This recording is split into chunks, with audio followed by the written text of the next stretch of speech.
Welcome back to our channel. আমার মিষ্টি মিষ্টি বন্ধুরা, তোমরা সবাই ভালো আছো তো? তোমরা সবাই ভালো থেকো, সুস্থ থেকো। আল্লাহর কাছে সবসময় এই দোয়াই করি। একটা মিষ্টি সকাল আবার এসে গেছি তোমাদের সামনে একটা নতুন ব্লগ নিয়ে। এই তো সকালবেলা উঠে গেছি, উঠে গিয়েই সব মোছামুছি করতে শুরু করেছি। সিঁড়ির রেলিংটা অনেক দিন মোছা হয়নি, কীরকম দাগ পড়ে গেছে দেখুন। এটা কেরোসিন তেল দিয়ে মুছলে আবার উঠে যাবে। শুকনো কাপড় দিয়ে মুছছিলাম, কিন্তু কিছুতেই সেই দাগটা আমি তুলতে পারিনি। তারপর ভাবলাম না, কেরোসিন তেল দিয়ে মুছতে হবে। পরে মুছেও নিয়েছিলাম। আমার অ্যাকোরিয়ামটা একাই চুপ করে বসে আছে। আমরা তামিলনাড়ুতে যাওয়াতে সব মাছগুলো মরে গিয়েছে, আর সেই থেকে মাছও কেনা হয়নি। আর তামিলনাড়ু থেকে ফিরে সেই থেকে একটার পর একটা শরীর খারাপ হচ্ছে, আর আমরা এই চুপচাপ বসেই আছি। আর কোথাও যাওয়া হয়নি, আর মাছটাও কেনা হয়নি। তারপর সকালবেলা যা কাজটা সারা সেরে নিয়েছি। তারপর ছেলে পড়তে যাবে, ওর জন্য মাখন রুটি করবো বলে রুটিটা কিনে এনে সেঁকতে শুরু করে দিয়েছি।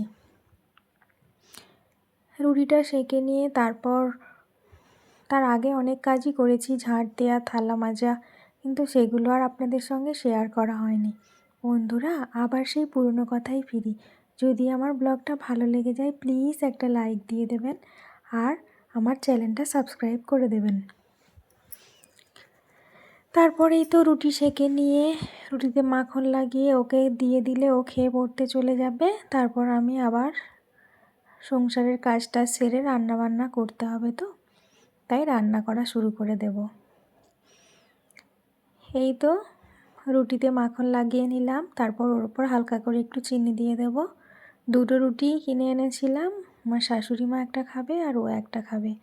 আর আমি আজকে রুটি খেতে মন চাইছে না, আজকে বেলার দিকে কিছু একটা খেয়ে নেব, দেখি কি খায়। তারপর এই তো রুটি সেঁকা হয়ে গেল, মাখনও লাগানো হয়ে গেল, ও তো খেয়ে দিয়ে পড়তে চলে গেল। তারপর আমি চলে আসবো বিছানা গোছাতে।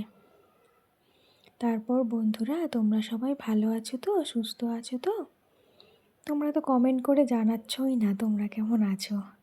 তারপর এই শুয়েছিলাম, সব বিছানা এলোমেলো হয়ে পড়ে আছে, চাদরটা পাল্টে দেব।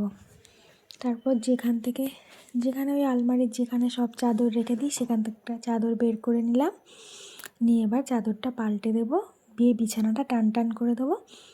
সকালে উঠে বিছানাটা গুছিয়ে দিলে ঘরের অনেক কাজই মনে হয় যেন করে ফেললাম, কিন্তু কিছুই কাজ করা হয়নি। তবুও মনে হয় যে বিছানাটা পরিপাটি, সব কিছু ঠিকঠাক আছে। কেউ একজন লোকজন আসুক, যেই আসুক, বিছানাটা পরিষ্কার থাকলে তাকে বসতে দেওয়া যায়।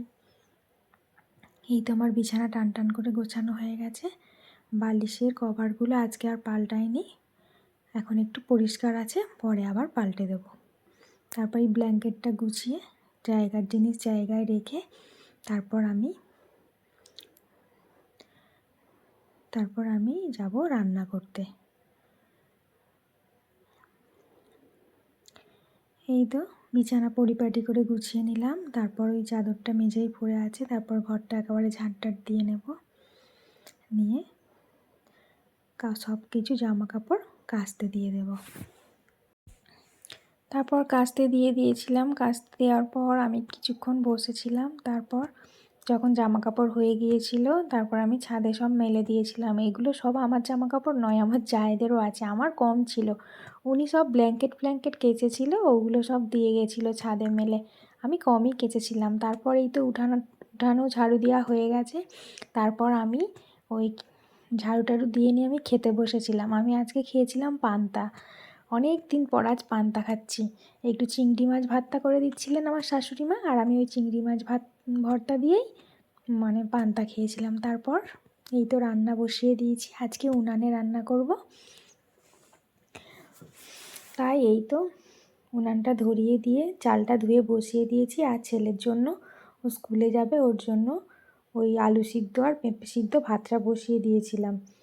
আলু সিদ্ধ পেঁপে সিদ্ধ ভাতটা হচ্ছিল, আর তারপর তরকারিও করে নিয়েছিলাম। খুব তাড়াতাড়ি আমার রান্নাটা হয়ে গিয়েছিল। আমি তার আগের দিন মেশিনটা চালিয়ে রেখেছিলাম, অর্ধেক জামা কাপড় কাচা ছিল, আর আর দুটো একটা এমনি হাতে কেচে ওই শুকনো করতে দিয়ে দিয়েছিলাম, মেলতে দিয়ে দিয়েছিলাম। ওই জন্য আজকে বেশি টাইমও লাগেনি। আর এই তো রান্না করছি। সেই আগের যে খিচুড়ি করেছিলাম, অর্ধেকটা ফুলকপি দিয়েছিলাম আর অর্ধেকটা ছিল ওই ফুলকপি দিয়ে, তার সঙ্গে দুটো শিম ছিল, ওই দুটো শিম দিয়ে, একটা আলু দিয়ে, টমেটো দিয়ে আর মাংস দিয়ে আলু দিয়ে একটা তরকারি মতো করে নিয়েছিলাম। তারপর এই এক হাঁড়ি বিরিয়ানি দেখে আর বেগুন ভাজা দেখে ভাবছো তো তোমরা যে আবার কোথা থেকে এগুলো এলো। না, এগুলো আমি করিনি, এগুলো আমার ননদের জামাই এসেছিলো, তো আমি একদিন ওনাদের বাড়ি গিয়েছিলাম আর গিয়ে করে দিয়েছিলাম, সেই ক্লিপটা নেওয়া ছিল, ওটাই আপনাদের সঙ্গে শেয়ার করে দিলাম। তারপর সন্ধ্যাবেলা বসেছিলাম আর আমার যা দিয়ে গিয়েছিল আমাদের, উনি সন্ধ্যাবেলা লুচি করেছিল, লুচি আর তার সঙ্গে মটরশুঁটি আলু দিয়ে একটা তরকারি করেছিল, উনি দিয়ে গিয়েছিল, সেটাই খেয়ে খাওয়া দাওয়া করে আমরা ঘুমিয়ে পড়ি। আজ তবে আসি, অন্য দিন ফিরবো নতুন একটা ব্লগ নিয়ে।